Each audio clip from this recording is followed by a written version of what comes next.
now to another surprise move. The Russian President Vladimir Putin has announced a 3-day ceasefire truce starting from midnight the 8th of May. Kremlin confirmed that Russian President has ordered a full cessation of hostilities in Ukraine to mark Victory Day in World War II, which falls on the 9th of May. Moscow has yet again called on Ukraine to join the truce. Kremlin also noted that this step shows Russia's readiness for peace talks without any preconditions with Ukraine. In fact, reacting to Putin's ceasefire move in a post on X, the Ukrainian foreign minister has asserted that if Russia truly wants peace, it should begin the ceasefire immediately and not wait until the 8th of May.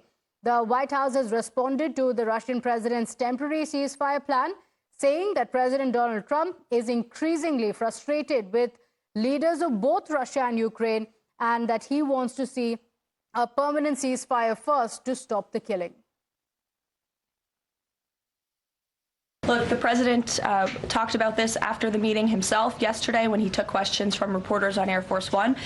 He thinks that he is increasingly frustrated with leaders of both countries. He wants to see a permanent ceasefire. I understand Vladimir Putin this morning offered a temporary ceasefire. The president has made it clear he wants to see a permanent ceasefire first to stop the killing, stop the bloodshed. And while he remains optimistic he can strike a deal, he's also being realistic as well. And both leaders need to come to the table to negotiate their way out of this. And I do think that the president meeting with President Zelenskyy shows that he is exuding a lot of effort and time into this because he wants to be a peacemaker president, which he was in his first term. He intends to do that again. And this is an incredibly difficult situation and conflict that President Trump inherited from President Biden, who allowed this war to start in the first place. But he's focused on solving this problem.